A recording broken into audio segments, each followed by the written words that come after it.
Good morning, all of you. I welcome you all to Ansarkari. So in this video, we'll be taking up three newspapers for 12th of February 2023. So firstly, we'll be starting with The Hindu. So here we'll be looking at the topics like tracing the origin of Agastya Observatory and looking at few magnetic observations dating to 19th century. Apart from that, why were Turkey's earthquakes so devastating? So, Center drafting reply to Supreme Court concerns on the Adani stocks. So, a reply has to be filed by the central government to the Supreme Court regarding the Adani issue and the concerns related to whole issue. So India's regulators, they are very, very experienced and they are experts in their domains. The regulators are fairly seized of this matter and they are on their toes as always, not just now. So I will leave it there. So these are the words of our finance minister, Nirmala Sitharaman. And so let's see what were the concerns filed by the central government.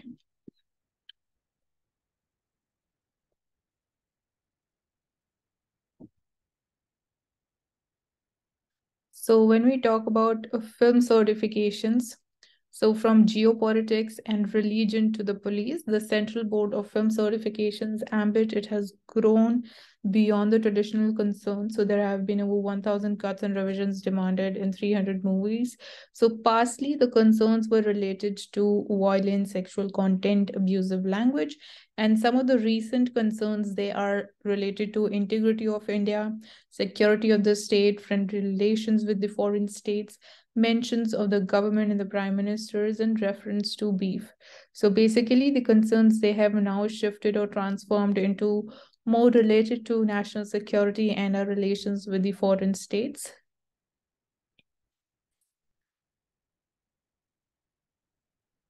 So net direct tax kitty rose 18% as on Feb 10. So India's direct gross tax collections, they had risen 24% to touch around rupees 15.67 lakh crores, with the personal income tax collections rising approximately 30%, which is much faster than the corporate income tax inflows, which were up around 19%.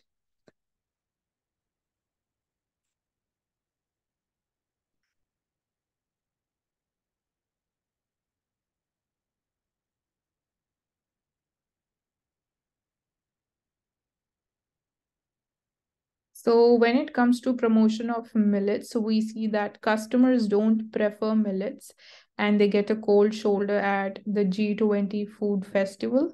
So since we are celebrating the year 2023 as the United Nations Year for Millets, government is also promoting the consumption of millets. So however, we see that customers, they are not much affinated towards them. So it becomes important that we increase the awareness regarding the importance of consumption of millets.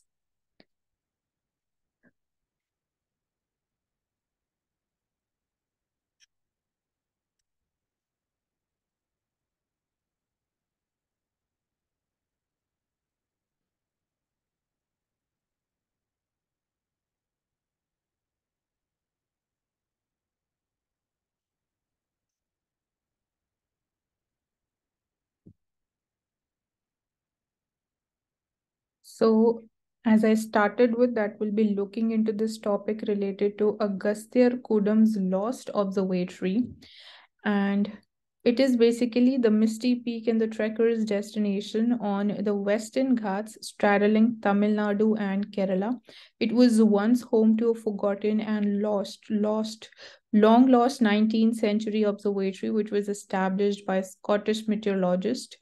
And he used the facility for recording the magnetic and the meteorological observations in tandem with the Thiruvananthapuram Astronomical Observatory. And apart from that, so basically it becomes important.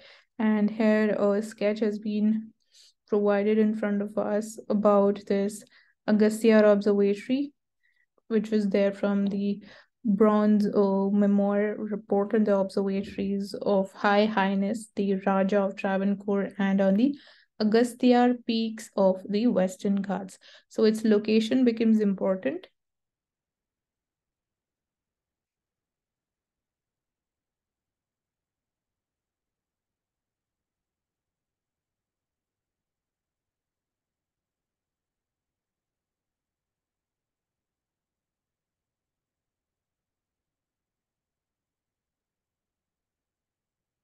So as per the experts, the beaches in Vishakhapatnam, they are now heading towards a disaster.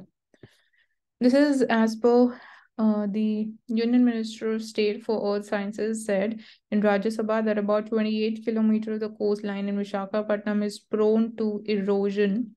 And the erosion of beaches in Vishakhapatnam is not new. So it has been since 1930s, ever since two ships they were sunk near the dolphin's nose to create a breakwater to stop the process of sedimentation at the mouth of the Vishakhapatnam harbor during the construction phase of the Vishakhapatnam port. So this was just the beginning, and erosion it aggravated with the construction of two breakwaters during the construction of the outer harbor. So majorly the problem is of erosion, and apart from that, the erosion and the deposition of the sand are primarily due to the high wave action and high wave energy, and the problem arises when man meddle with them. So with the human intervention, with the anthropogenic interferences, we are seeing that the beaches are at a risk of erosion. So due to construction activities, specifically unplanned construction activities lead to such future disasters.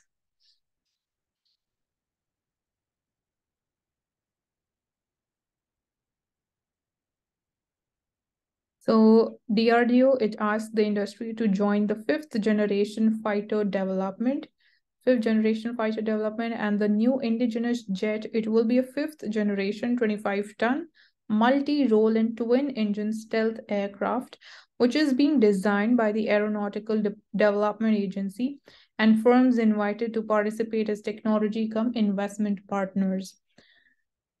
So it would be the advanced medium combat aircraft would be developed by DRDO, and basically they are like trying to develop it through public private partnership.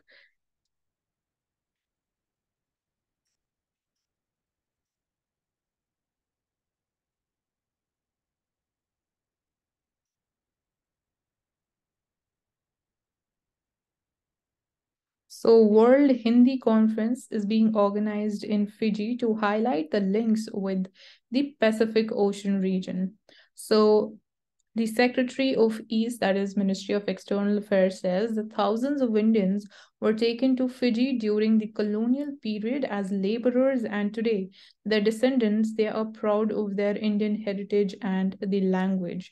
So India is working to ensure the rightful place for Hindi at the United Nations and announcing the 12th World Hindi Conference to be held in Fiji from 15th of February. So the secretary, he said, the efforts of the government of India and the Prime Minister Modi on promoting Hindi had enhanced the stature of the language across the world, and we have achieved a limited progress at the United Nations regarding Hindi. So UN has made a provision to provide all the important messages and press releases in Hindi. So this provision has been made also for Bangla and the Urdu languages as well.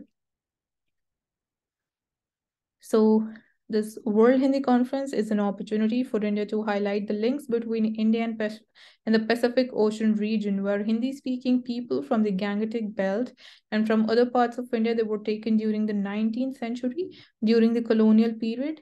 And 140 years ago, thousands of Indians they were taken to Fiji during the colonial period as laborers. And apart from that, so the first such event was held in 1975 in Nagpur. So this year's World Hindi Conference is our humble tribute to those forefathers who started with this conference and this exercise. So Fiji is probably the only country outside India that has Hindi as an official language, and Hindi is being taught from primary to secondary schools and offered as a language of study in universities also. So the new coalition government there, it has just announced that Hindi along with English and our indigenous language will also be spoken in the parliament in Fiji.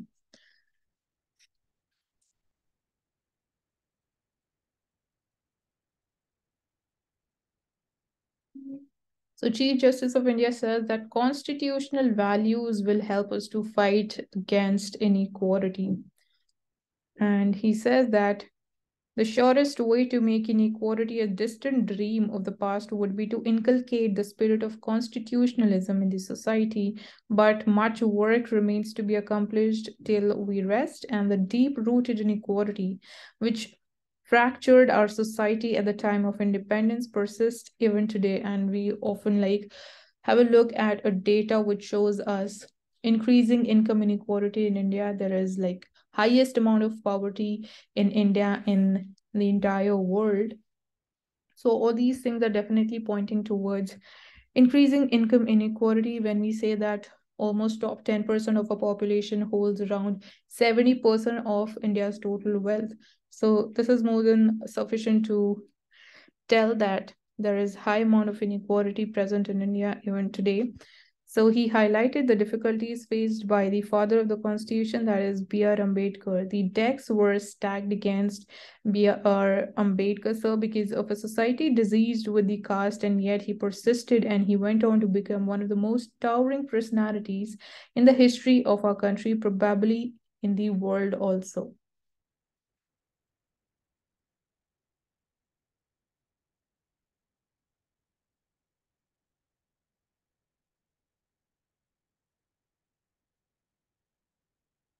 So Supreme Court steps in for the under trial prisoners who are unable to furnish the surety and the bail bonds. And among the other directions, court says that temporary bail be granted to the prisoners so that they can go out and range for the bail bonds and sureties. About 5,000 under trial prisoners languishing in jails despite getting bail, and this is as per the NALSA report. So when we talk about prison reforms, so even the bail procedure is also one of the components when we talk about the prison reforms, because obviously it is very complex, which is leading to increase in the population of the under trials in the Indian prisons, and they are overcrowded above their capacity. So when we talk about the digital changes, it includes with the NALSA and the National Informatics Center to devise changes in the e-prisons software that is being used in around 1,300 prisons across the country, so that these prisoners, they were digitally recognized as a separate category called the bailed out but not released. So basically using digital technology to identify them and have a look at the data about their population, how many of them are there still in the prisons despite getting a bail.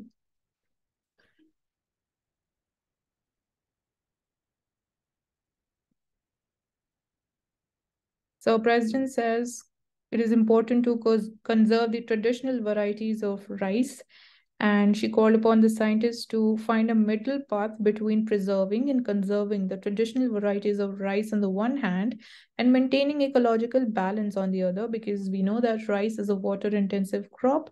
So she was addressing the second Indian Rice Congress at the National Rice Research Institute, which is there in Cuttack.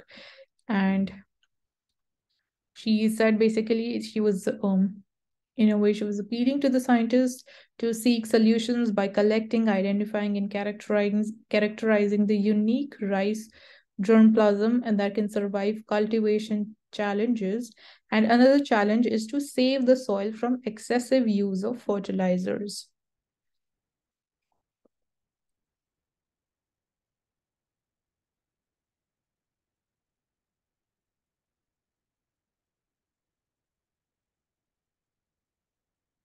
So the movement to get horizontal quota for the trans population, it gains momentum. So they are basically seeking horizontal quota.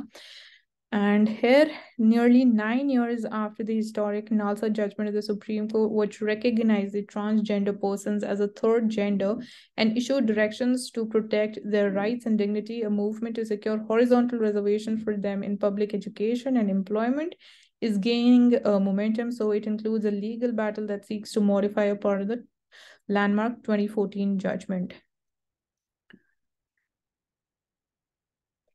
So the Social Justice Ministry had said that the law already prohibited all kinds of discrimination against the transgender people.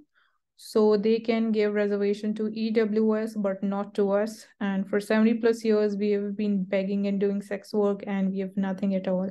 So they have created an act which sends a message but does not give us our rights. So these are basically the demands and the arguments by the transgender population and the people who are seeking reservation.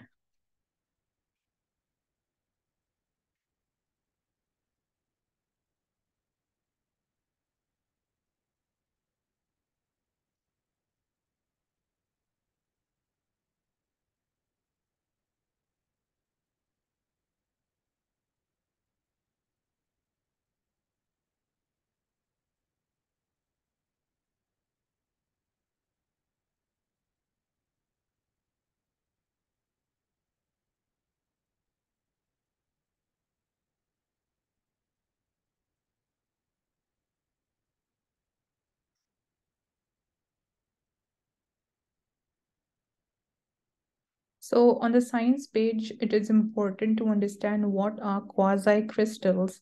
So scientists, they report finding a third natural source of quasi-crystals, and they have reported finding only the third natural source of quasi-crystals, which is a material once deemed impossible and whose unusual properties scientists are still unraveling. So in a crystal, the atoms, they are arranged in a pattern that periodically repeats itself.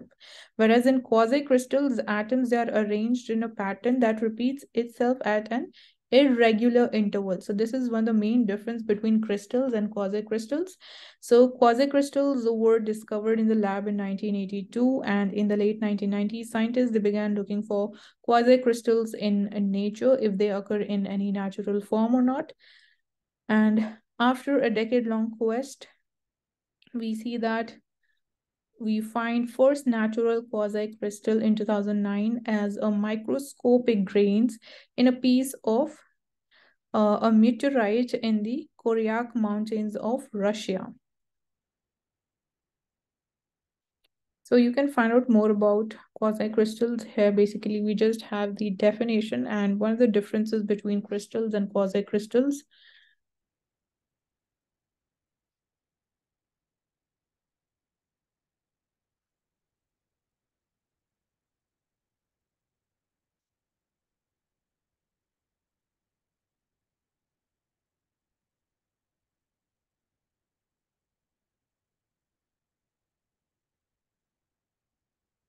So we are seeing that the H5N1 is spreading in the mammal population, and it can turn into a pandemic also. So monitoring the evolution of shape-shifting H5N1 viruses can add to the preparedness against the potential pandemic. Disease and genomic surveillance is also imperative to keep track of the outbreak. So the new variant turns lethal in mammals, and we see that over 700 dead seals were found along the Russia's Caspian Sea coast, where the H5N1 variant was earlier detected in wild birds.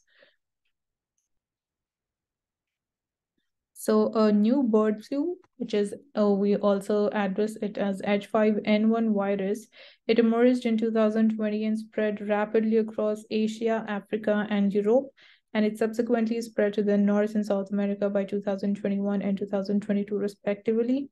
So the variant has been found in seals, sea lions, dolphin, lion, otters, and foxes. Apart from that, confirmed intra-mammal transmission of this new variant was seen in 2022 in minks at a farm in Spain. So these can even spread to humans also. So it can cause severe illness and death in humans. The rapid spread of the variant among birds and other mammals raises public health concerns.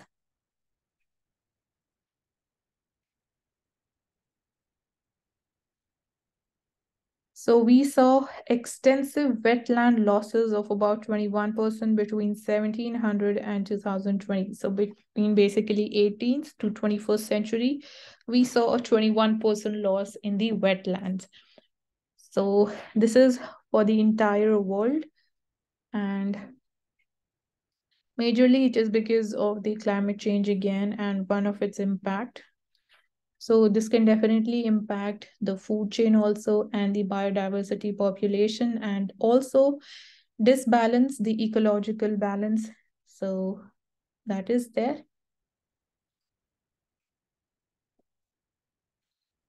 So as we were talking about millets and few takers of it, so it is important to understand some of its important characteristics and the benefits that we can have when we consume millets. So this article is basically giving us that. So let's identify what can be some of the potential benefits of millets consumption. So millets, they are grown in warm regions with poor soil and yield large crops of small seeds, which are used to make flour. So some examples of it are pearl millet, which is bajra, sorghum, which is jowar, finger millets or ragi. So the minor millets, they are foxtail millets, which is theni, then little millet or samai, and the barnyard millet, which is sanwa. So, which is used in bread and biscuits. So, the minor millets are used in bread and biscuits, and other we have the major millets. So, millets, they have been staple foods for people in Asia and Africa for over 10,000 years. And these are climate resilient crops. They need little water and they grow well in warmer, drier environments. So India produces around 12 million metric tons of millets annually, according to the Ministry of Agriculture and Farmers Welfare data. India happens to be the number one in the world in producing the millets. So we are number one, followed by China and then Niger. So the Food and Agriculture Organization, it has declared year 2023 as the International Year of Millets. In keeping with this, India's Agriculture Ministry, it has also lined up a series of millet-centric plans and activities on the use of millets, particularly in states of Andhra Pradesh, Madhya Pradesh, and Bihar. So it also plans Eat Right meals in Punjab, Kerala, and Tamil Nadu, where we have high dependence upon wheat consumption. So talking about its nutritional value, so while most of us we eat wheat and rice as staple foods, they do not have the nutritive value of millets. Hence, they are not what are called as nutri-cereals. And millets, they have significant amounts of proteins, dietary fiber, vitamin B, and several metal ions, which staple foods such as rice lacks. So it becomes important that we start shifting gradually over millets, and it is thus important that millets that are added to our daily food for their benefits they have. And as we saw that they are also climate resilient. So when it comes to cultivation, given the situation of climate change, they are one of the most suitable plants that can be adopted by the farmers. So we'll talk about why were the Turkey's earthquakes so deadly? So is a rupture between the multiple tectonic plates responsible for the widespread devastation? What is the strike slip fault? And what can quake-prone regions learn from Chile and Japan? Has India ever experienced an earthquake of such a high magnitude or not? So we saw that two large earthquakes. One was of around 7.8 magnitude, and it closely followed by a magnitude of 7.5. They hit southeastern Turkey, which claimed at least 17,000 lives, and we are still counting on that. And nearly 200 aftershocks they have followed, with the earthquakes of magnitude 6 being reported in the region 3 days after the first tremor. So around 200 of aftershocks have been recorded, which is again a very scary situation. So what causes an earthquake? So the Earth's crust, it is made up of roughly 15 massive segmented chunky slabs, which are called the tectonic plates, which are constantly in motion. So the land on which the buildings they are being built, they rest on these tectonic plates. And when these plates, they continually collide, they push and they grate against each other. And the meeting points of these plates, they are made up of a series of faults because they are constantly in motion, we can say. So there are a series of faults between different tectonic plates, and the pent up energy from the nestling plates along the fault lines is often released when an imbalance in the pressure causes the rocks on either side of the fault to readjust. So whenever there is a release of this energy, we see an earthquake. So one set of rocks, they're rising up relative to the other is a normal fault, and one sliding down relative to the other is a reverse fault. So you can like search and try to understand it through a help of an image also, where you'll see what do we mean by reverse fault, what is a normal fault. So when they grade or when they move past one another, it's a strike slip. So the energy released, it travels as waves that cause the ground to shake. So this is the reason how earthquakes happen. So what kind of earthquake occurred in Turkey and Syria, which led to such a massive devastation? So these two countries, they lie at the confluence of three plates. So the three plates are the Arabian plate, the Anatolian plate, and the Eurasian plate, making this region an extremely seismically active zone. So these are the three plates I would highlight. And the Arabian plate is inching north towards the Europe, causing the Anatolian plate, which is on which the Turkey sits on, to be pushed out westwards. So that's how basically they are moving, and it leads to huge amount of release of energy, causing massive earthquakes. So the bulk of Turkey, it sits on the Anatolian plate between the two major faults, which is the North Anatolian fault and the East Anatolian fault. So Turkey is located over these two faults, and whenever there is a major movement, so we see an earthquake. So geologists, they say that the earthquakes, they were from a strike slip, which is typical of the earthquakes in this region. So we saw that strike slip is when two plates, they move past one another, basically on a same plane. They do not move in a vertical manner. Basically they slide past each other horizontally. So basically, because of a strike slip movement, we see earthquakes in Turkey. So, why were these earthquakes so devastating and deadly this time? So, at this region, it hosts many fault systems and it lies over a highly seismic zone, highly seismic and highly sensitive and active zone. So, there are many earthquakes being recorded in the region, and only those that result in a release of energy above a certain threshold, they are captured by the seismological instruments. And at magnitude 7.8, we know that the event is much bigger than the ones that the area has experienced before. So the fault systems, they runs along nearly 190 kilometer, which is why the impact of the earthquakes was so far ranging. So that is one of the reasons. And the second earthquake, which was of a 7.5 magnitude, it occurred further to the north on a different but adjacent fault system, which is called the Surgu fault. And the magnitudes of these earthquakes, they suggest that there will be several aftershocks that can be registered in a wide radius. And the reports of shakes, they from as far as away Cairo, which is in Egypt, and Istanbul, away they have been reported. So it covers basically a huge geographical region. And even in this graph, when we try to understand the placement of the plates, so here you can see this is Turkey, which is in cream color, and it is below it, this lies this Anatolian plate, which is moving towards the west. You can see the arrow is showing the movement of its direction, the direction of its movement basically. So this is the North Anatolian fault over here. Here, towards the east of this Anatolian plate, we have the East Anatolian fault. And this is basically the Arabian plate, which is moving towards the north. So this is, you can see through the direction of this arrow. And below the Anatolian plate, we have the African plate.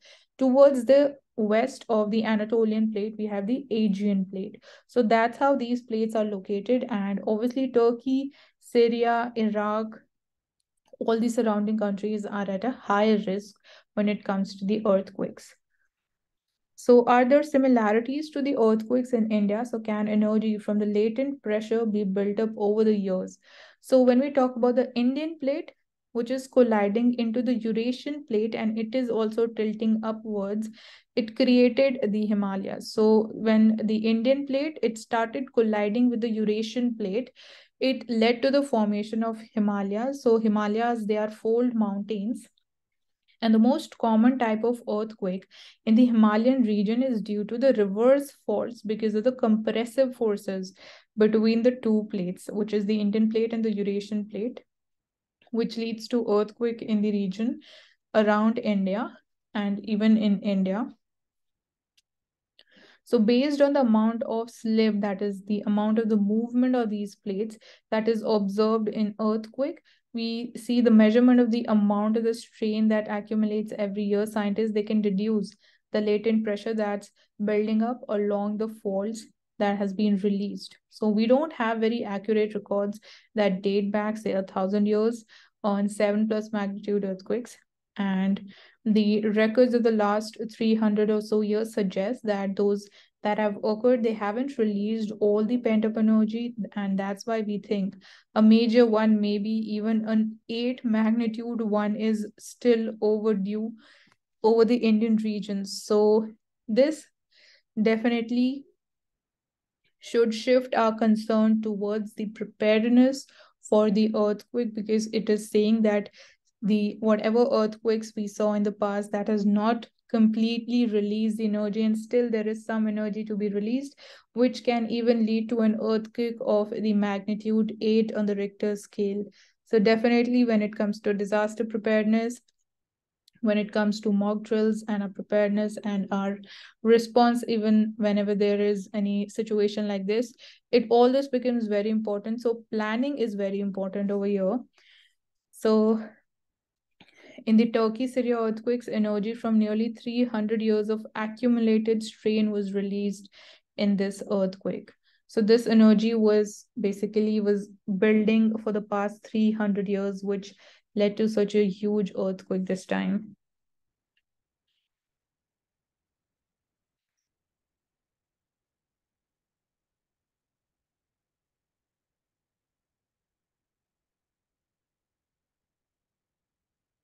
So when we talk about India's border infrastructure and how we are like building up, what are we doing regarding the border infrastructure?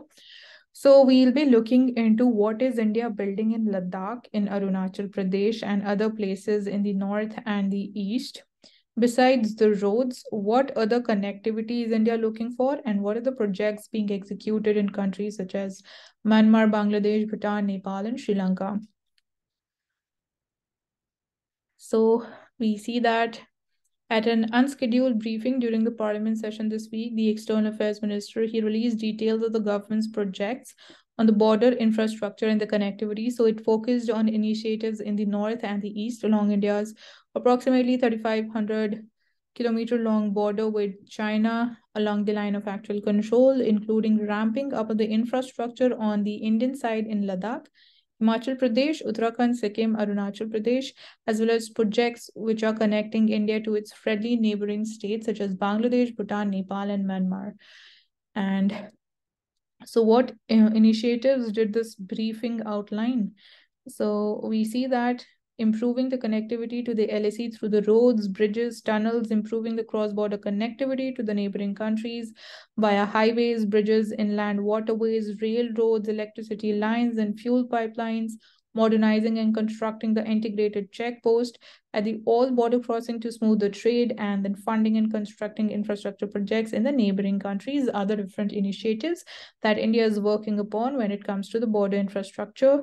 So what about the neighborhood countries projects? So basically, some of the projects, they involve major outlays like railway links to the Nepal and Bangladesh. We have Mahakali Motorable Bridge. Then we have Maitri Setu between Tripura and Bangladesh. We have Kaladan Multimodal Transport Project, which includes 158-kilometer waterway. We have Sitaway Port Project and the road to Mizoram. So this is there with Myanmar. And there is also South Asia's first cross-border petroleum projects pipeline between Motihari in India and Amlekiganj in the Nepal, and another high-speed diesel pipeline with Bangladesh that will reduce the petrol prices and the road congestion, and a Bhutanese dry port in Pasaka bordering the West Bengal being developed under an Indian government grant. So all these projects are very important. These can come up in prelims in the form of that this project is between which two countries. Apart from that, you can like cite these projects as an example when it comes to like any question is there regarding international relations between India and its neighborhood.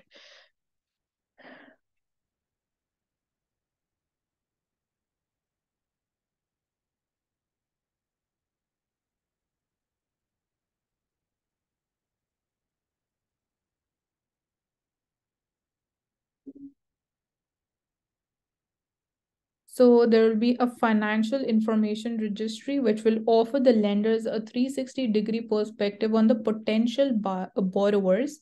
And the facility proposed in the budget, it will be backed by the law. So the draft bill for which is likely to be finalized soon. He adds that RBI has to keep the price stability in mind when taking the rate decision. So as we talked about that, right now the main focus of RBI or the Monetary Policy Committee is over the inflation targeting.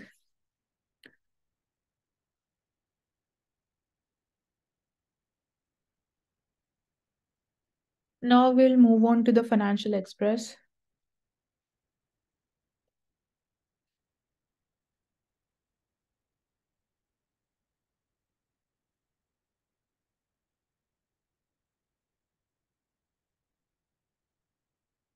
So inflation outlook for the financial year 2024 is evenly balanced.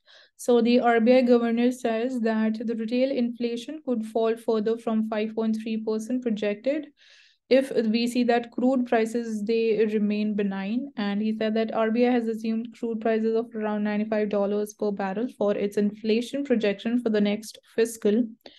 So the risk to the inflation, they are evenly balanced. And the talk of a deep recession in many countries, including the advanced countries, that is behind us. So now the talk around the world is either the softer recession or just a global slowdown. So this is, we can say, one of the positive things that we can take away is that, as we were like talking about, potential recession that may hit some of the advanced countries, so that is behind us, and there could be a economic slowdown or there could be a softer recession.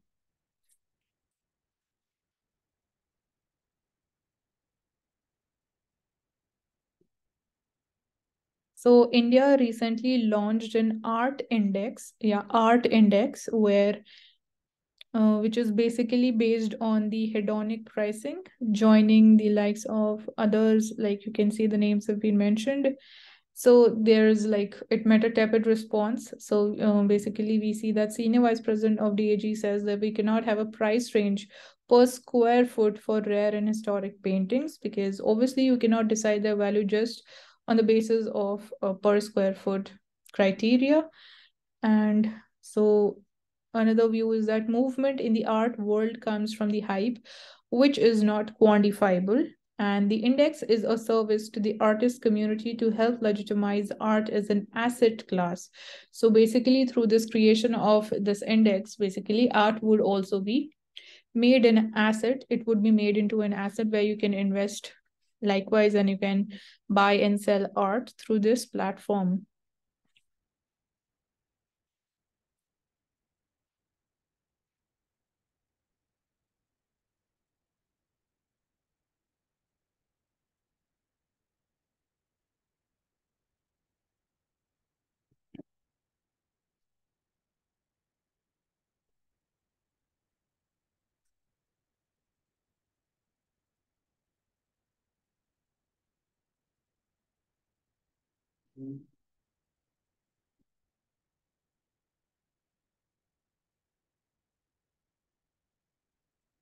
So regarding the budget, basically we have an article from P. Chidambaram. So he's basically saying that it is misleading the middle class.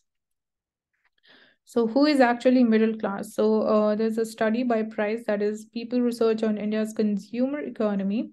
It found that 31% of the households, they have an annual income of between around rupees 5 lakh to 30 lakhs, and they could be classified as the middle class. So that's about, we can say, 28 crore households in India that fall into the middle class category. And the household may have only agricultural income, or it may consist of more than one income earning person, but not all, maybe income tax filers or the pairs.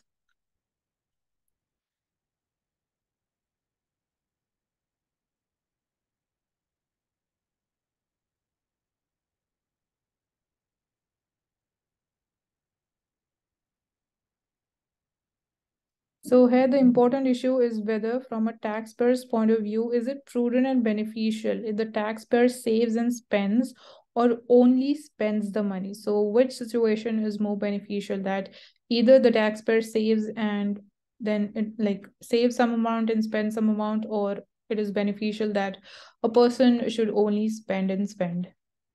So the importance of the household savings in the developing countries is a universally, it is like universally acknowledged thing, and there is little or almost nil social security provided by the government to the vast majority of Indians. So therefore, for 75 years, the government stressed the importance of the household savings. So these are very important when it comes to the developing countries, because they are ultimately, we can say, like invested. So household savings and the corporate savings are the core of the private capital, which can be tapped for investment. And it is not natural for the individuals to save, they have to be motivated to save. So hence the government, through tax exemptions, it encourages individuals and corporates to save in a specified instruments or assets.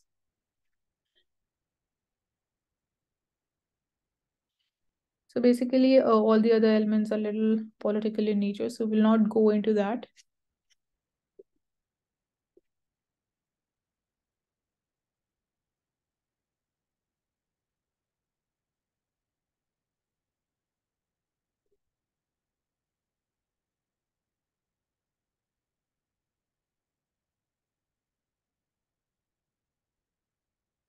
Okay, so now we'll take up the Indian Express.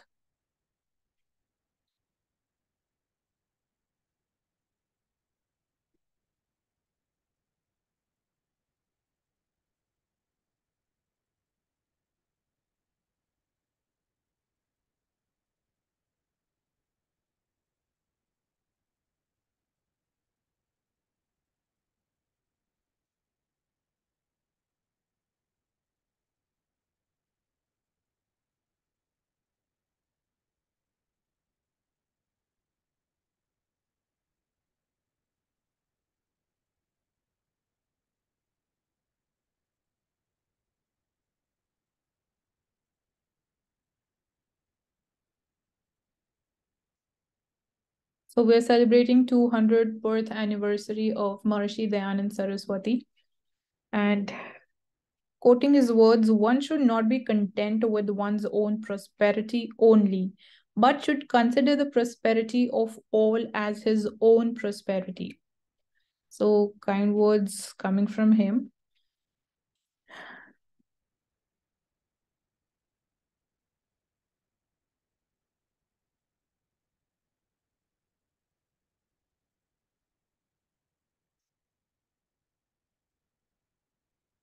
So constitution is homegrown result of our self-governance and the dignity.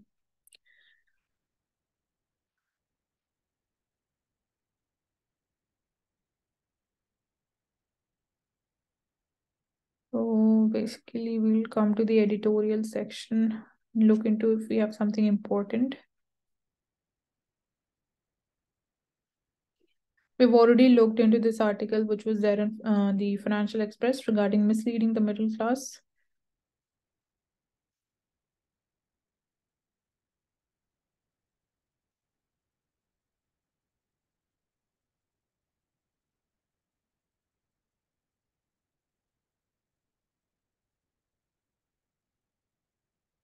So amid the medical crisis, the indigenous Amazon people, they are on streets, and we see that health crisis, they got worse while illegal gold miners, they swarmed into their territory. So the indigenous people from the Amazon rainforest who traditionally live in the relative isolations, they are coming out of given the health crisis there. And there's a situation there to coming to the economy page. Oil prices, they rise more than 2%, as we see that the Russia, it announced plans to reduce its oil production the next month. So India may gain from the lower inflation if prices they stay low. So RBI's assessment of the crude oil is conservative, as per the RBI governor. This is also, we have already looked into this thing in this article. So India's financial sector regulators, they are seized of this matter regarding the Adani issue. Again, the words of a finance minister. So reskilling, a digital tool automation can fuel around $1.4 trillion of revenue. So reskilling becomes important. in this aspect. And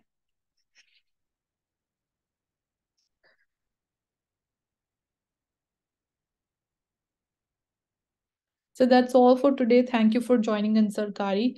And I hope you have understood the key themes. You can note them down at one place, whatever you find important, and what are the things that we discussed today in this video. You'll get the PDF link in the description box. Thank you so much for joining us. Do not forget to subscribe to this channel. Hit the like button for this video and share it as much as possible.